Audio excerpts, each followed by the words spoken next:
प्रताप जी की जयंती थी। महाराणा प्रताप जी की मूर्ति को रखकर, पूज कर वियतनाम युद्ध में जीत गया अमेरिका से। छोटा सा वियतनाम, महाराणा की वो ताकत देखिए कलयुग तक। उन महाराणा प्रताप पर अच्छी पुस्तकें नहीं लिखी गई। और आपको हाल फिलहाल हमारे चैनल पर डॉक्टर उमेंद्र रत्नू जी आए थे, वो काफी उस पर मेवाड़ पर लिख रहे हैं। मैंने डायरेक्ट आपको जोधपुर राजस्थान ग्रंथागार से, मिलावट वाली नहीं, जोधपुर ग्रंथागार से सीधे सीधे आप लोगों के लिए, ताकि आपको ओरिजिनल राजपूत, ओरिजिनल महाराणा का वो इतिहास मिले जिसको डायलूट नहीं किया गया है। अकबर के चमचों ने जिसको डायलूट नहीं किए, ये महाराणा प्रताप जी का जो है, स्वतंत्रता के पुजारी महाराणा प्रताप, ये आपके लिए आई है।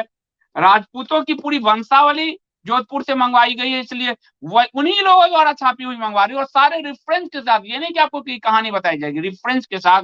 ये आपको डॉक्टर ईश्वर सिंह मडार की पुस्तक है राजपूत वंशावली, वो भी आपको समझना है कि राजपूतों को, ब्राह्मणों को कैसे बदनाम किया गया। जब तक उसको आप नहीं समझेंगे तब तक आप लड़ नहीं पाएंगे। तो राजपूतों की पूरी वंशावली मंगवाई गई है आपको। ये आपको हल्दी घाटी का युद्ध और महाराणा प्रताप, हल्दी घाटी का युद्ध आपको समझना बहुत जरूरी है कि हल्दी घाटी से दो सीख मिलेगी आपको। पहला कि अपने क्षेत्र को छोड़कर नहीं जाना चाहिए। आपकी ताकत अगर पहाड़ में है तो आप मैदान में मत जाइए। दूसरा कि भाई शक्ति सिंह है या फिर उन लोगों ने जो उस समय उनके विरोध में थे, कैसे साथ आए। तो वो भी है कि संकट में हम सब एक हो जाते हैं, वो आपको सीखने को मिलेगा।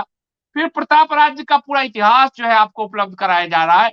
प्रतापगढ़ का राज्य का पूरा इतिहास आपके लिए उपलब्ध कराया गया, ओरिजिनल, सारी ओरिजिनल किताब है। इसके अलावा बप्पा रावल, जो मेवाड़ के पूरे जनक हैं, बप्पा रावल, उनकी बहुत पतली सी पुस्तक सब है और काफी कम कीमतें हैं, वो भी आपके लिए उपलब्ध कराई गई है बप्पा रावल की।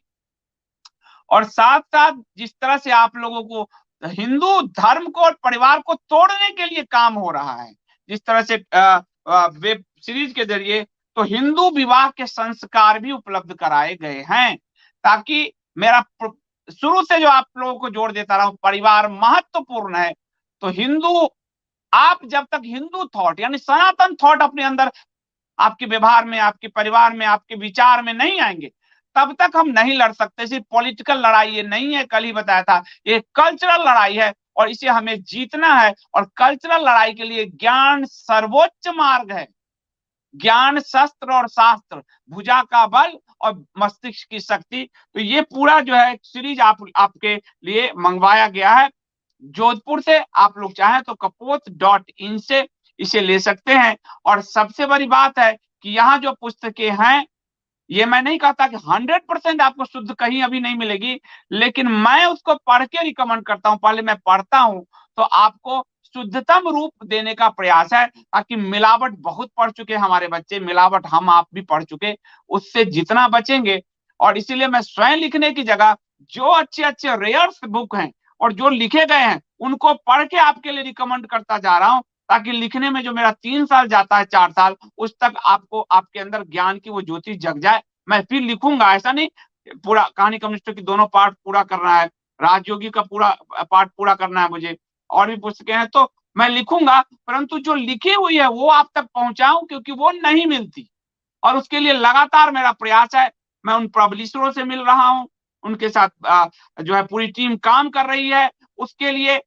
साथ ही रिसर्च में पूरा समय जा रहा है, खुद मेरे पढ़ने में इतना ज्यादा समय जा रहा है।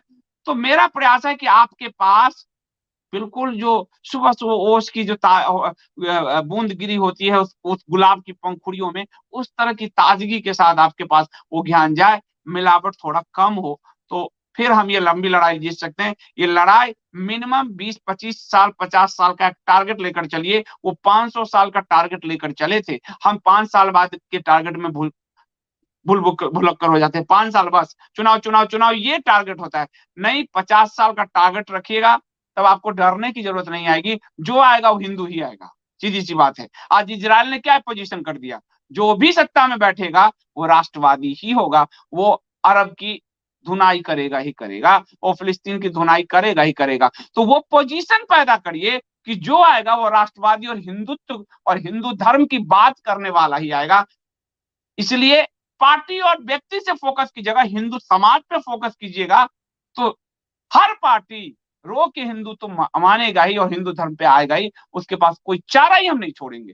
इसलिए ज्ञान बहुत जरूरी है। ज्ञान की ज्योति को जलाइए। एक हमारे यहाँ कहा गया, एक चिराग से, एक दीपक से 100 दीपक जलाया जाता है। अगर आप ज्ञानवान हो जाएंगे तो आपकी फैमिली, आपके आसपास, आपका पड़ोस, आपका मित्र सब ज्ञानवान हो जाएगा। ये ही सनातन की ताकत है।